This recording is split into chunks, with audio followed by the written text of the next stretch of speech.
Donc Ézéchiel, chapitre 38, versets 1 à 8.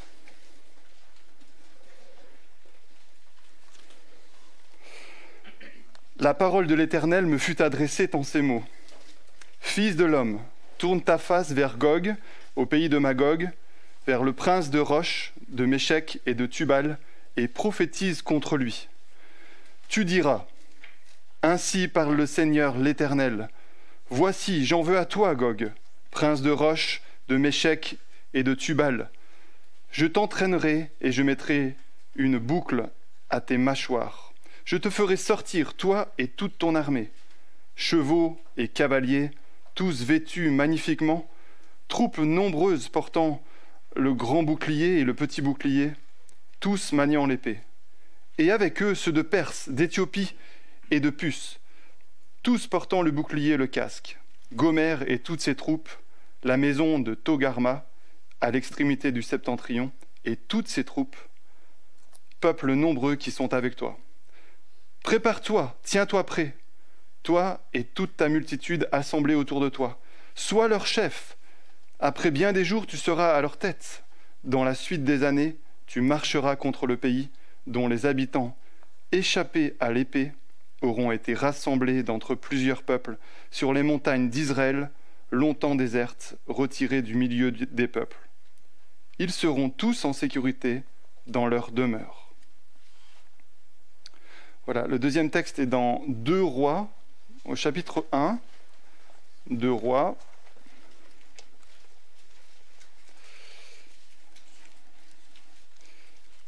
Et nous lirons les versets 5 à 12. 2 Rois, chapitre 1, à partir du verset 5. Les messagers retournèrent auprès d'Akazia, et il leur dit, « Mais pourquoi revenez-vous » Ils leur répondirent, « Un homme est monté à notre rencontre et nous a dit, « Allez et retournez vers le roi qui vous a envoyé, et dites-lui, ainsi parle l'Éternel. Est-ce parce qu'il n'y a point de Dieu en Israël que tu envoies consulter Baal-Zébul, dieu d'Écron? C'est pourquoi tu ne descendras pas du lit sur lequel tu es monté, car tu mourras. » Akazia leur dit, « Quel air avait l'homme qui est monté à votre rencontre et qui vous a dit ces paroles ?» Ils lui répondirent, « C'était un homme vêtu de poils et ayant une ceinture de cuir autour des reins. » Et Akazia dit, « C'est Élie, le Tishbite. » Il envoya vers lui un chef de 50 avec ses 50 hommes. Ce chef monta auprès d'Élie, qui était assis sur le sommet de la montagne, et lui dit, « Homme de Dieu, le roi dit, descends. » Élie répondit au chef des 50, « Si je suis un homme de Dieu, que le feu descende du ciel et te consume, toi et tes 50 hommes. » Et le feu descendit du ciel et les consomma, lui et ses 50 hommes. Akazia envoya de nouveau vers lui un autre chef de 50 avec ses 50 hommes. Ce chef prit la parole et dit à Élie, « Homme de Dieu, ainsi a dit le roi, hâte-toi de descendre. » Élie leur répondit, « Si je suis un homme de Dieu, que le feu descende du ciel et te consume, toi et tes 50 hommes. » Et le feu de Dieu descendit du ciel et le consomma, lui et ses 50 hommes. La suite est dans 2 Thessaloniciens. 2 Thessaloniciens.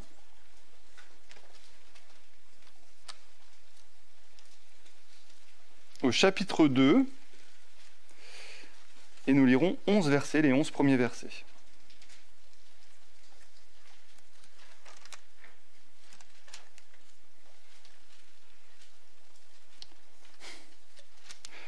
Je commence. Pour ce qui concerne l'avènement de notre Seigneur Jésus-Christ et notre réunion avec lui, nous vous prions, frères, de ne pas vous laisser facilement ébranler dans votre bon sens et de ne pas vous laisser troubler, soit par quelques inspirations, soit par une parole, ou par une lettre qui semblerait venir de nous, comme si le jour du Seigneur était déjà là. Que personne ne vous séduise d'aucune manière, car il faut que l'apostasie soit arrivée auparavant, et qu'on ait vu paraître l'homme impie, le fils de la perdition, l'adversaire qui s'élève au-dessus de tout ce qu'on appelle Dieu ou de ce qu'on adore. il va jusqu'à s'asseoir dans le temple de Dieu, se proclamant lui-même Dieu. Ne vous souvenez-vous pas que je vous disais ces choses lorsque j'étais encore chez vous? Et maintenant, vous savez ce qui le retient, afin qu'il ne périsse qu'en son temps, car le mystère de l'iniquité agit déjà. Il faut seulement que celui qui le retient encore ait disparu. Et alors paraîtra l'impie, que le Seigneur Jésus détruira par le souffle de sa bouche, et qui l'écrasera par l'éclat de son avènement. L'apparition de cet impie se fera par la puissance de Satan, avec toutes sortes de miracles, de signes et de prodiges mensongers, et avec toutes les séductions de l'iniquité pour ceux qui périssent, parce qu'ils n'ont pas reçu l'amour de la vérité pour être sauvés.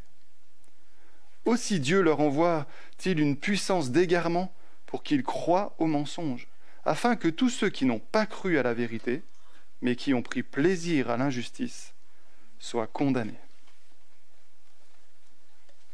Voilà, et notre dernier passage est dans Apocalypse, ce texte que nous lisons depuis quelques mois, et nous sommes donc au chapitre 20 et au verset 7. Et on lira jusqu'à la fin du chapitre 20.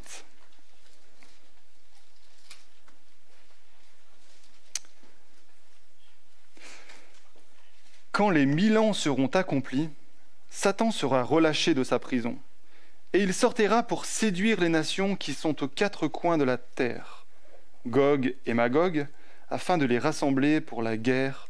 Leur nombre est comme le sable de la mer. Ils montèrent à la surface de la terre, et ils investirent le camp des saints et la ville bien-aimée. Mais un feu descendit du ciel et les dévora.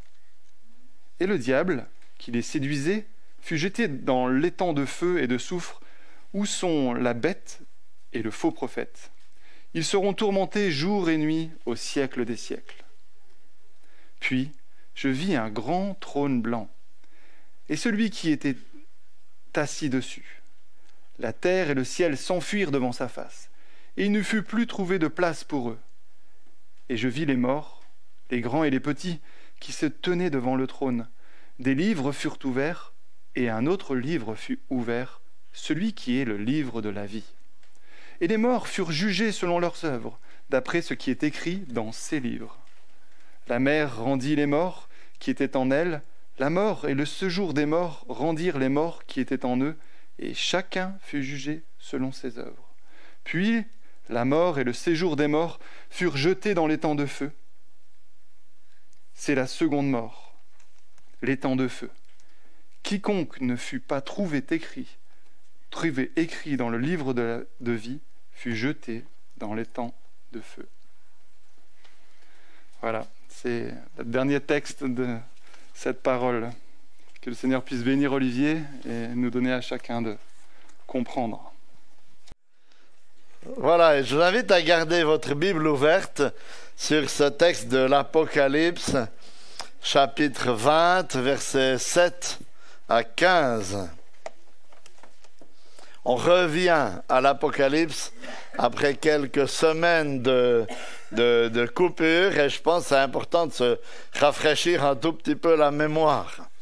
Se souvenir tout d'abord que le chapitre 20 de l'Apocalypse traite de la question du millénium, et que c'est un des chapitres de la Bible qui divise le plus les chrétiens évangéliques. Au point que des chrétiens également consacrés et pieux, avec les mêmes doctrines sur à peu près tous les autres points, ont une interprétation différente de ce chapitre. Alors, j'ai essayé de vous les présenter, les 4, brièvement. Il y a encore un tableau sur la petite table pour ceux qui n'étaient pas là, si vous voulez le prendre. Et je vous ai dit qu'on allait, que ma position, et en fait, la position qui a été celle de cette Église depuis sa fondation, il y a plus de 50 ans, est la position qu'on appelle amillénariste. Et c'est celle-ci c'est selon cette perspective-là qu'on aborde les textes du chapitre 20 de l'Apocalypse. Mais je vous ai dit aussi que la confession de foi de cette Église ne prend pas de position sur ce sujet-là. Parce qu'on ne veut pas que ce soit un sujet qui puisse nous diviser entre nous. Donc, que vous ayez l'une ou l'autre des positions, vous pouvez être membre de cette Église. Je vous ai donné un schéma qui présente ces différentes positions. Je ne reviens pas là-dessus, mais je vous rappelle que jusqu'ici, je vous ai montré que je crois que l'Apocalypse est un livre qui doit être compris non pas de façon chronologique, mais de façon cyclique, avec 7 cycles qui chacun couvre toute la période de l'histoire de l'Église, du début à la fin, en mettant l'accent sur un point ou sur un autre. Et le chapitre 20 est donc le début du dernier cycle, du 7e cycle. Il revient donc au début de l'histoire humaine, si bien que ce millénium dont on parle dans ce chapitre, pendant lequel Satan est lié, n'est pas quelque chose d'avenir, mais c'est une réalité spirituelle actuelle. Parce que Christ règne actuellement. C'est lui l'ange descendu du ciel et qui tient la clé de l'abîme et la longue chaîne pour jeter Satan lié dans le comment c'est dit là, dans l'abîme, au chapitre 20, versets 1 et 2. C'est par la croix qui a eu lieu au début de ce millénium, si vous voulez, de ces 1000 ans, qui représente les 1000 ans, tout le temps de l'histoire de l'Église. C'est par la croix que Christ a eu la victoire sur le diable. Ainsi, lié ne veut pas dire rendu totalement inopérant, parce qu'on sait tous que le diable est là et qu'il nous tente de différentes manières. Mais lié, comme on l'a vu l'avant-dernière fois, ça veut dire incapable de séduire les nations pour la bataille finale. Il peut séduire, mais pas pour la bataille finale, parce que le temps de l'histoire est dans la main de Dieu. Et c'est lui qui déterminera le moment de la fin du monde et du jugement dernier. Et les chrétiens règnent déjà actuellement avec Christ dans les cieux. C'est ce que Éphésiens 2,6 affirme.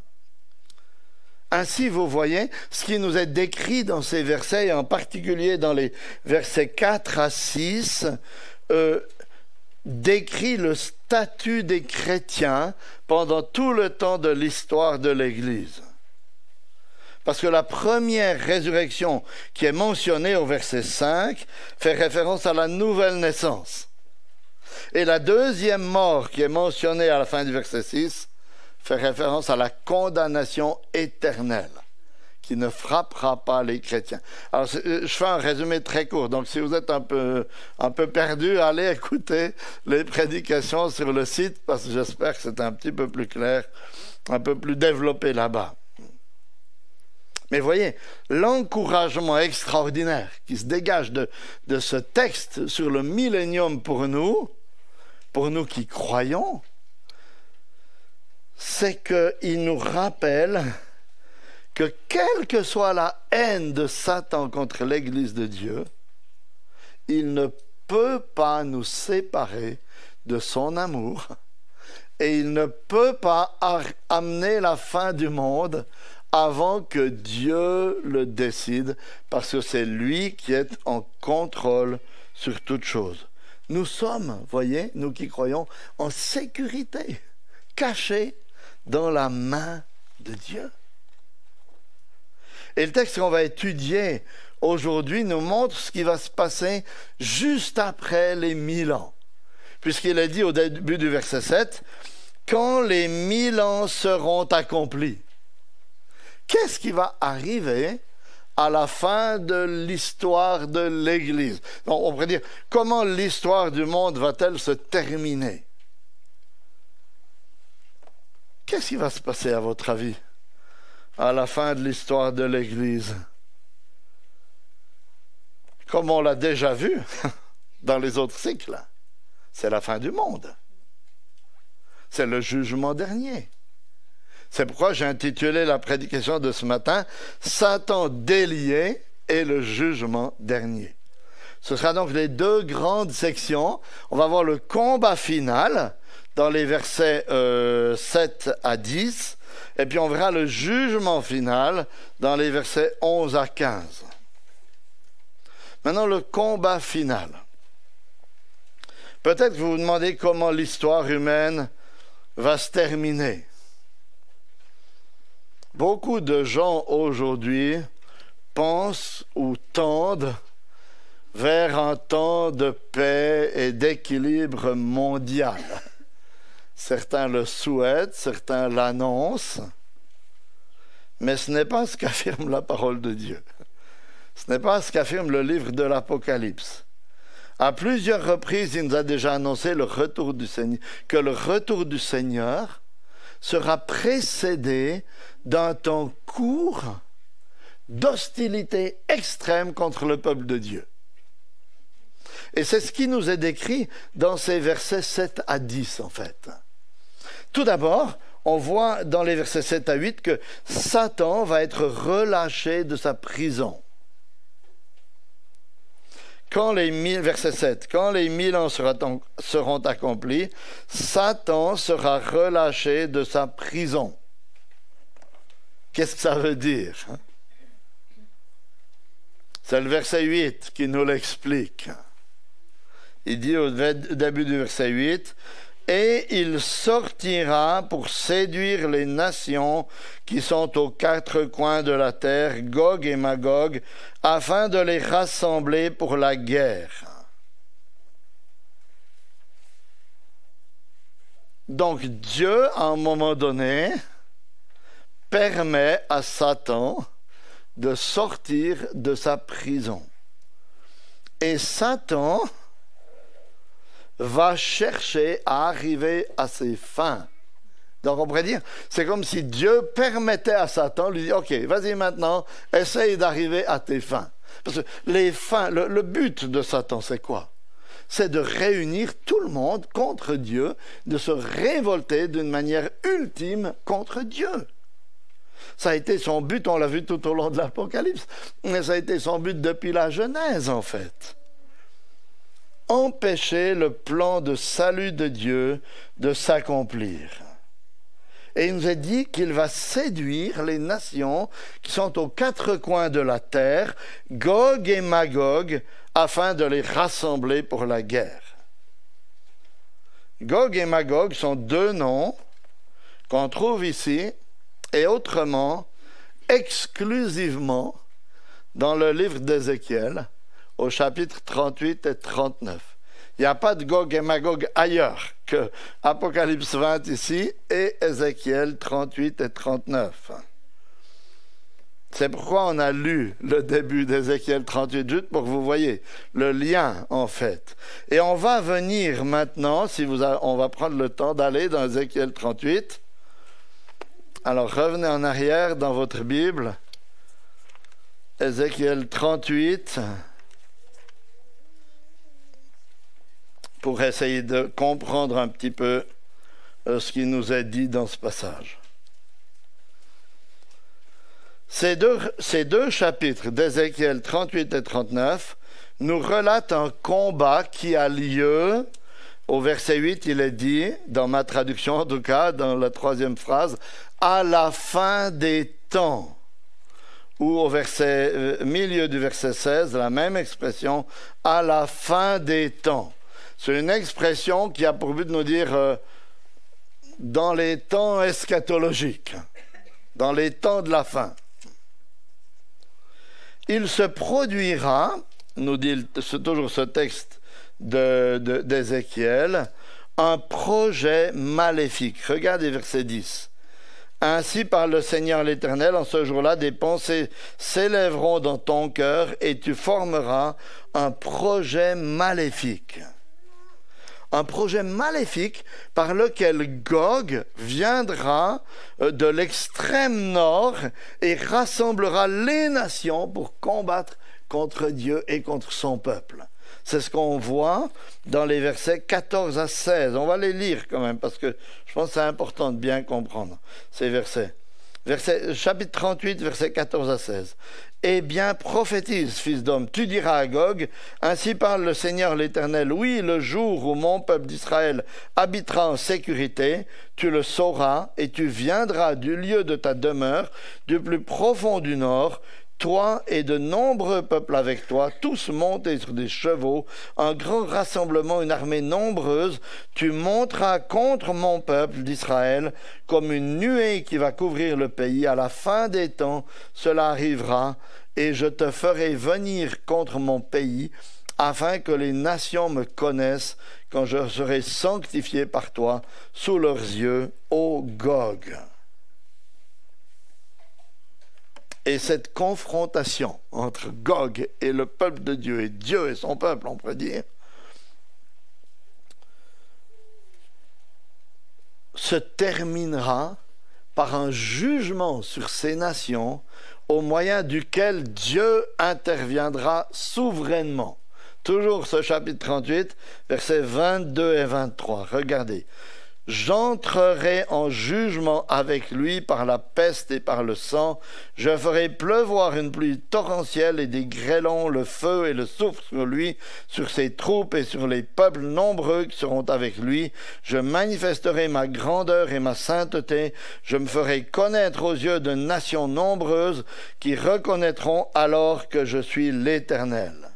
Et cette intervention nous est décrite comme un rassemblement d'oiseaux de proie pour un grand festin. Regardez chapitre 39, versets 17 à 21. Toi, fils d'homme, ainsi parle le Seigneur l'Éternel. Dis aux oiseaux de toutes sortes et à tous les animaux de la campagne, rassemblez-vous, venez, réunissez-vous de toutes parts pour mon sacrifice, celui que j'immole moi-même pour vous, grand sacrifice sur les montagnes d'Israël. Vous mangerez de la chair et vous boirez du sang. Vous mangerez la chair des héros et vous boirez le sang des princes de la terre, béliers, agneaux, boucs, taureaux, tous engraissés sur le basan. Vous mangerez de la graisse à satiété et vous boirez du sang jusqu'à l'ivresse, à mon sacrifice que j'immole pour vous. Vous vous rassasierez à ma table de la chair des chevaux et des coursiers, de la chair des héros et de tous les hommes de guerre. Oracle du Seigneur l'Éternel, je manifesterai ma gloire parmi les nations, et toutes les nations verront les jugements que j'exercerai et ma main que je poserai sur elles. Est-ce que ça vous dit rien, cette description des oiseaux lors du jugement? Oui. L'auteur de l'Apocalypse s'est déjà servi de cette même image au chapitre 19, verset 17, à la fin du 6e cycle, pour nous parler du grand jour du jugement de Dieu. Et voyez, cette prophétie d'Ézéchiel sur Gog et Magog ne s'est pas encore réalisée. Et Jean mentionne ces noms afin que nous comprenions qu'il s'agit d'une prophétie qui se réalisera juste avant le retour du Seigneur, on peut dire au moment du retour du Seigneur, quand Dieu accordera à Satan l'autorisation de mettre enfin son plan de rébellion à exécution. Donc voilà, Satan est relâché de sa prison. Il séduit toutes les nations, c'est-à-dire tous ceux qui n'ont pas reçu le sceau de Dieu sur le front. Et que fait-il avec eux? Verset 9. Satan va se déchaîner contre le peuple de Dieu. Alors on revient à l'Apocalypse, là. Retournez dans vos Bibles, Apocalypse 20, au verset 9, et il est dit: ils montèrent à la surface de la terre et ils investirent le camp des saints et la ville bien-aimée. Ainsi nous a annoncé ici qu'au moment déterminé par Dieu, avant le retour du Seigneur, Dieu autorise Satan à tenter d'anéantir la descendance de Christ, c'est-à-dire son Église. Parce que le camp des saints et la ville bien-aimée dont il est parlé ici ne sont pas des expressions à prendre littéralement, mais elles font référence en fait au peuple de Dieu et à l'Église de Dieu, comme on va voir ça dans le chapitre 21 et 22, dans les dimanches qui viennent. C'est pourquoi je crois que ces versets doivent être pris ou mis en parallèle avec ce qu'on avait vu concernant Armageddon, la dernière bataille au chapitre 16, verset 14, et aussi en parallèle avec le texte que nous avons lu dans 2 Thessaloniciens, au chapitre 2, verset 3 et suivant. C'est un texte qui nous parle de la venue de l'Antichrist, qui va tenter de rassembler toutes les forces opposées à Dieu pour se révolter contre lui et se faire passer lui-même pour Dieu. Il tentera de séduire les hommes, nous est-il dit dans 2 Thessaloniciens 2, par des signes, des miracles, des prodiges trompeurs, juste avant que Christ revienne.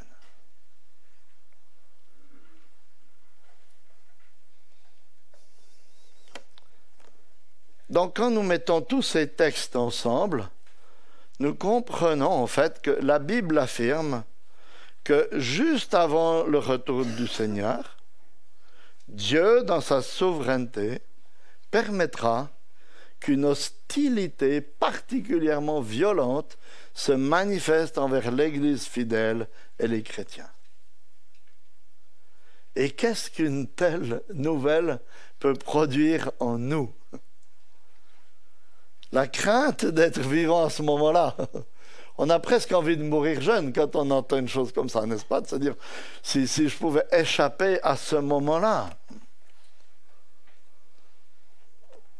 Mes chers amis, si ce texte est quand même sombre, la suite est extrêmement encourageante. Et elle nous montre qu'en fait, nous n'avons absolument pas à nous inquiéter et à nous effrayer. D'abord, il est bon de savoir que le temps est dans la main de Dieu et que c'est Dieu qui donnera ce temps à Satan quand il le voudra. Mais parce que la suite nous montre aussi, voyez, dans les fin du verset 9 et verset 10, que Satan va être défait. Donc Satan est relâché de sa prison, Satan se déchaîne contre le peuple de Dieu, mais Satan va être défait. Fin du verset 9. Mais un feu descendit du ciel et le dévora. Le diable qui les séduisait fut jeté dans les temps de feu et de soufre, où sont la bête et le faux prophète, et ils seront tourmentés jour et nuit au siècle des siècles.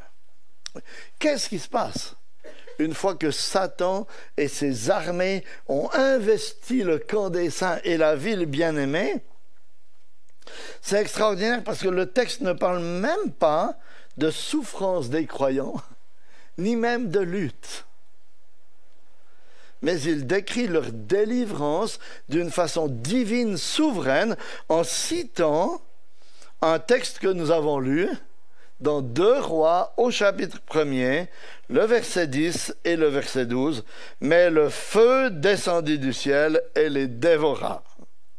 On a lu ce passage parce qu'on voit la délivrance que Dieu a opérée pour Élie. Vous vous souvenez? Élie a 50 hommes qui viennent pour l'arrêter. Et le feu de Dieu descend sur eux et les consume et les empêche d'arrêter Élie. C'est exactement ce que l'auteur de l'Apocalypse veut nous dire. C'est comme ça qu'interviendra la délivrance, mes chers amis. Au moment où nous nous sentirons vraiment acculés, prêts à être mis à mort, on pourrait dire, par l'hostilité de Satan, Dieu enverra son feu du ciel pour nous délivrer.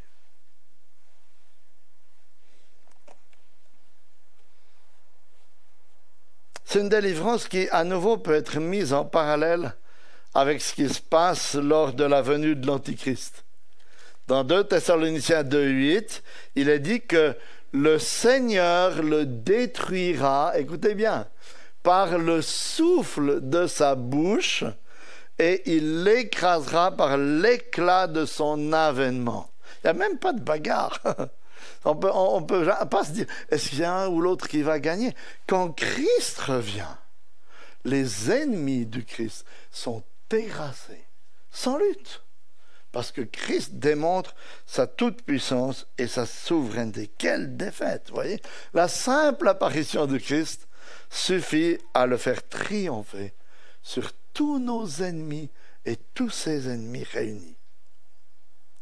Et cette fois, Jean nous indique au verset 10 que le diable va rejoindre ses acolytes de la Trinité satanique dans l'étang de feu, qui est une description symbolique de l'enfer. Regardez, le diable qui les séduisait, verset 10, fut jeté dans l'étang de feu et de soufre, où sont la bête et le faux prophète, qui étaient ces deux associés dans cette espèce de trinité. Et ils seront tourmentés jour et nuit au siècle des siècles. Ce qui nous est dit ici est extrêmement intéressant et solennel. Parce que certains ont de la peine à croire que l'enfer est un lieu dans lequel les gens seront tourmentés pour l'éternité.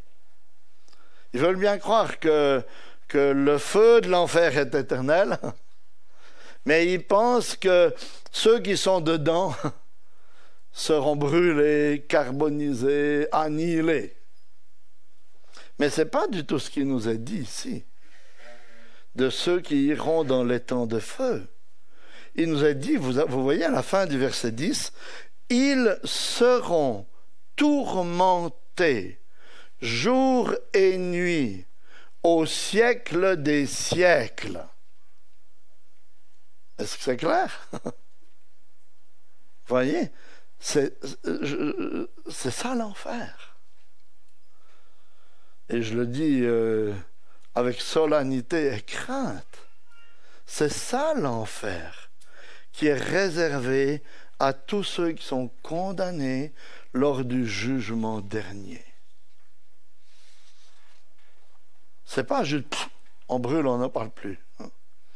Ainsi, vous voyez, pour ceux qui meurent sans Christ, la mort n'est pas la fin de la souffrance, comme on a souvent tendance à le dire d'une personne décédée qui était malade, de dire « Ah, au moins elle a fini de souffrir ». C'est pas vrai du tout, mes chers amis. C'est le commencement de tourments sans fin, loin de la présence de Dieu. Et quelle horreur pour ceux et celles qui seront condamnés lors du jugement final auquel nous arrivons maintenant dans notre récit. On a vu le combat final. Christ anéantira ses ennemis simplement par son retour. Et ils iront dans le feu de l'enfer éternel, où il y a des tourments jour et nuit au siècle des siècles. Maintenant, le jugement final, versets 11 à 15. Est-ce que vous êtes déjà demandé comment les choses vont se passer lors du jugement dernier? Alors, soyez attentifs, parce qu'on a ici une description précise, bien qu'elle soit imagée, mais une description assez précise de ce qui va se passer. Et si vous regardez, vous voyez dans ces versets, nous voyons tout d'abord le juge au verset 11. « Puis je vis un grand trône blanc et celui qui était assis dessus. » Il ne nous a pas dit qui est-ce qui est assis dessus. Mais on a d'autres passages bibliques qui nous disent qui est assis sur le grand trône blanc. C'est notre Seigneur Jésus-Christ. C'est lui qui jugera le monde lors de son retour. Actes 17, 30 et 31. Dieu, sans tenir compte des temps d'ignorance, annonce maintenant à tous les hommes en tout lieu qu'ils aient à se repentir, parce qu'il a fixé un jour où il va juger le monde selon la justice par un homme qu'il a désigné, et il lui a donné, il en a donné à tous une preuve digne de foi en le ressuscitant d'entre les morts. Juste un passage, il y en aurait d'autres. Il nous a dit qu'il est assis sur ce grand trône blanc, parce qu'il est souverain, il est majestueux. Ce trône est blanc, parce qu'il est parfait, il est pur, immaculé dans son jugement. Et il nous a dit que devant lui, la terre et le ciel s'enfuient. Il va y avoir un nouveau ciel, une nouvelle terre, au chapitre 21. Verset 1er. Je vis un nouveau ciel et une nouvelle terre. Mais là, il nous dit que ça s'enfuit. Comme pour nous dire, il n'y aura rien à quoi s'accrocher. Vous ne pourrez pas vous accrocher à une chose de la terre qui est tellement importante pour vous. Ces choses s'en vont. Et vous allez vous trouver seul, nu, devant ce grand trône et ce maître souverain.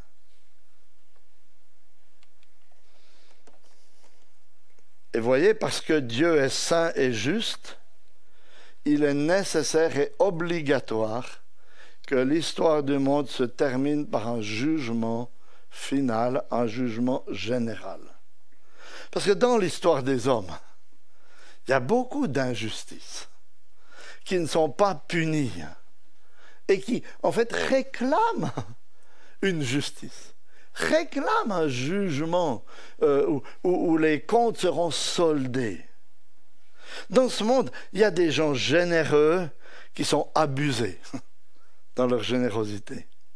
Il y a des gens aimants auxquels on a répondu par la violence, la haine et le mépris.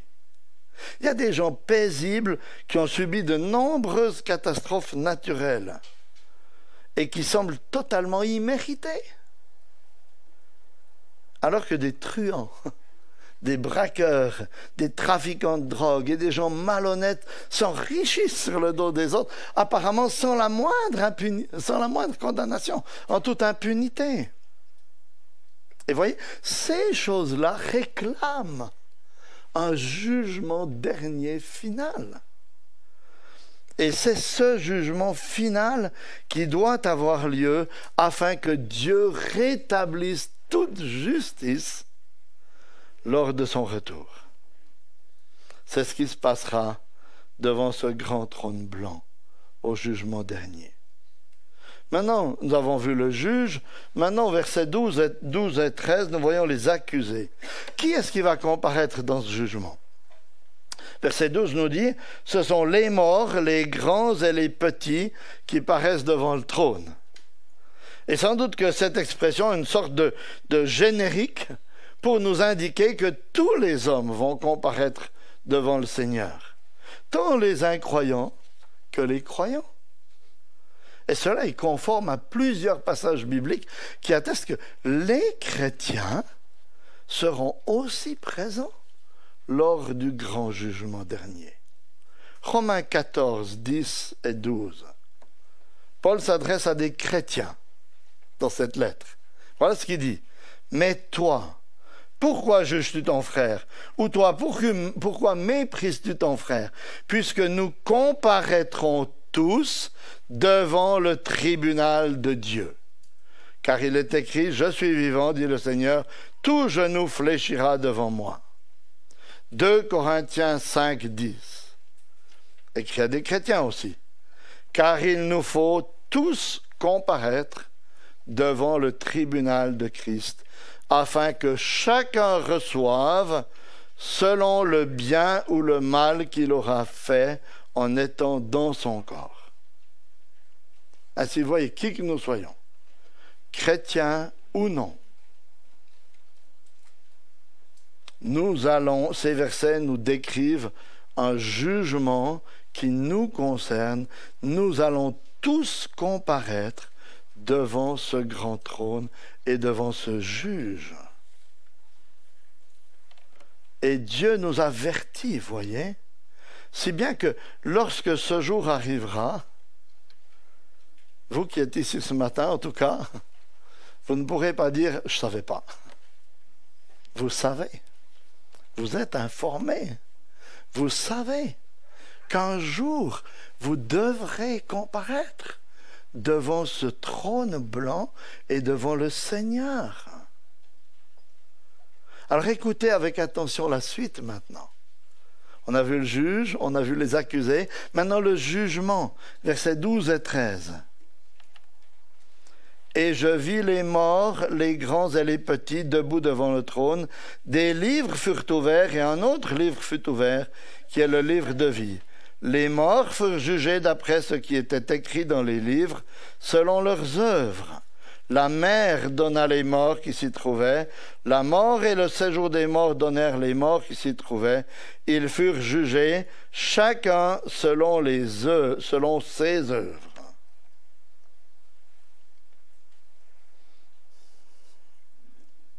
Alors que tous se trouvent là devant ce trône de Dieu, toutes les créatures qui auront existé, que se passe-t-il? Verset 12 nous dit que des grands livres sont ouverts. Et que contiennent-ils? Ce sont les livres de l'omniscience de Dieu qui contiennent toutes les œuvres des hommes.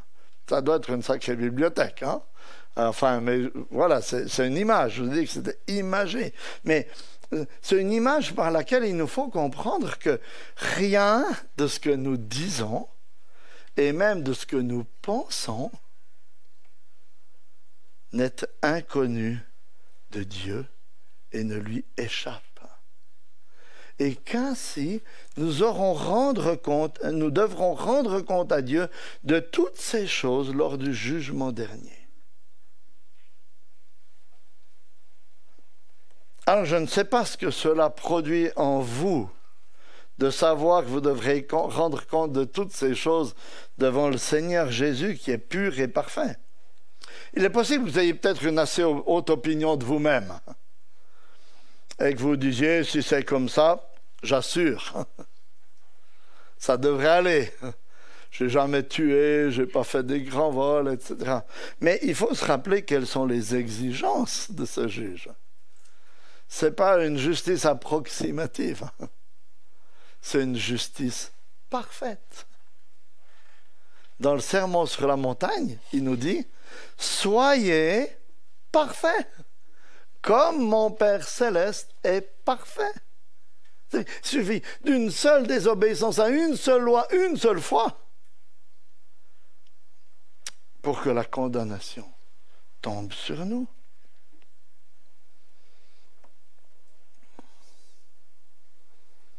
Il est aussi possible que cette idée, vous allez devoir rendre compte de toutes ces choses devant Dieu, vous terrorise.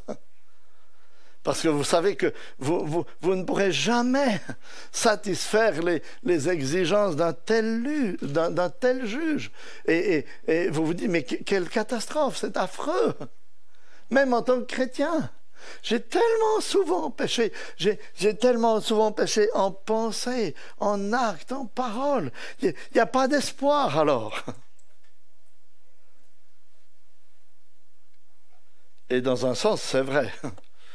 En nous-mêmes, il n'y a pas d'espoir. Mais ce qui est encourageant, c'est qu'il nous est dit que lors du jugement, il y a aussi un autre livre qui est ouvert. Lequel? Toujours verset 12. Un autre livre fut ouvert qui est le livre de vie. C'est un livre qu'on a déjà rencontré en Apocalypse 13:8 et où on avait découvert son titre entier. Parce que là, on a un titre abrégé. Le titre entier, c'est « Le livre de vie de l'agneau immolé dès la fondation du monde ». Ça, c'est le vrai titre de ce livre. Et qu'est-ce qui nous est dit de plus concernant ce livre au verset 15? C'est que tous ceux qui ont leur nom inscrit dans ce livre échappent à la condamnation et au jugement dernier. Il nous dit même en fait que c'est la seule manière d'y échapper. Quiconque ne fut pas trouvé inscrit dans le livre de vie fut jeté dans l'étang de feu. Il n'y a qu'une seule solution. C'est que notre nom soit inscrit dans les temps, pas dans les temps de feu, inscrits dans le livre de vie, pardon.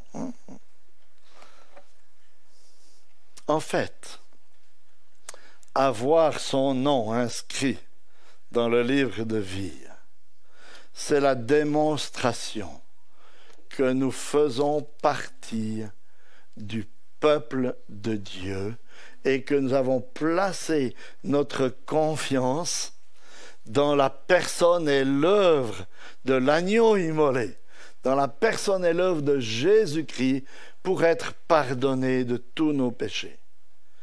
Vous voyez, c'est assez frappant. Il nous est dit que le jugement a lieu selon les œuvres de chacun. Et ça, vous pouvez, partout dans le Nouveau Testament, en tout cas, vous voyez cette vérité. On va être jugé selon nos œuvres. Mais ce qu'on ne doit jamais oublier, c'est que nos œuvres démontrent quelle est notre nature. C'est à leurs œuvres que vous savez qui ils sont. Alors, les œuvres des chrétiens ne sont jamais parfaites. De loin, pas parfaites, n'est-ce pas? Mais elles démontrent quelle est notre nature. Ces œuvres imparfaites démontrent malgré tout que notre désir, que nous sommes enracinés en Christ, que notre désir, malgré toute notre faiblesse, tous nos péchés, c'est de lui plaire, c'est de le glorifier. C'est pourquoi nos œuvres, en fait, démontrent que... comment dire ça? C'est pourquoi les œuvres d'un chrétien, dans un sens, peuvent attester qu'il va être pardonné, parce qu'en fait, il démontre que son cœur est un cœur nouveau, attaché au Seigneur Jésus-Christ. Ainsi, chers amis, avant d'examiner le châtiment que nous méritons tous à cause de nos fautes, ces versets, vous voyez, nous montrent qu'il est possible d'échapper à la condamnation en trouvant refuge en Christ. Le châtiment nous est décrit, lui, dans les versets 14 et 15. Qu'est-ce qui attend tous ceux qui n'ont pas trouvé en Christ leur refuge et leur sauveur? Ce texte est très clair. À la fin du verset 15, il nous dit « c'est l'étang de feu ».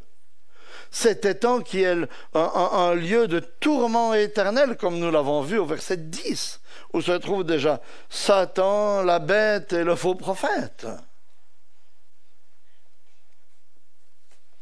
C'est un lieu dans lequel se trouvent tous les anges rebelles, tous les démons se trouveront, et même la mort, qui est le dernier ennemi. Regardez, verset 14, « La mort et le séjour des morts furent jetés dans l'étang de feu. »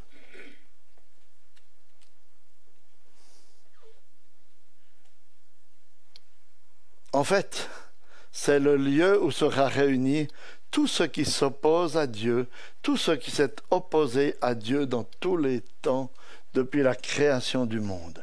C'est pourquoi telle sera la destinée de tous les êtres humains qui, depuis le début des temps, se sont opposés à Dieu et à la réalisation de son plan de salut d'une manière ou d'une autre. Et voyez, c'est un lieu terrible. Et je le dis en la gorge nouée. Parce que peut-être que certains de nos proches, certains d'entre nous ici, ils seront un jour. C'est un lieu terrible. Parce que c'est un lieu dans lequel la grâce générale de Dieu, qui fait que aujourd'hui les hommes ne sont pas aussi mauvais qu'ils pourraient l'être, la grâce générale de Dieu sera enlevée. Et il n'y aura plus que la méchanceté dans toute son essence. Si bien que en enfer, la méchanceté qui s'y passe est bien pire que tout ce que nous avons pu connaître dans ce monde, bien pire même que les camps de concentration et toute la cruauté des hommes, parce qu'il n'y aura plus la moindre goutte de grâce de Dieu. Et ça pour l'éternité. C'est ça l'enfer, chers amis.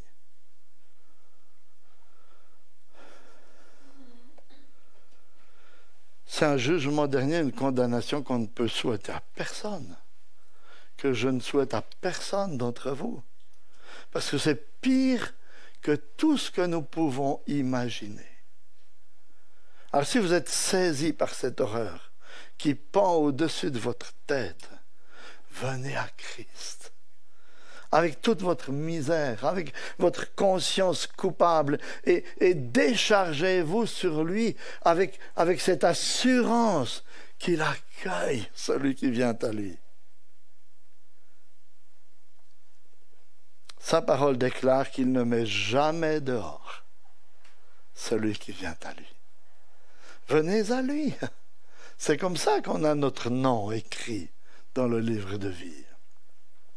Et si vous êtes déjà chrétien, mesurez l'immensité de la grâce de Dieu.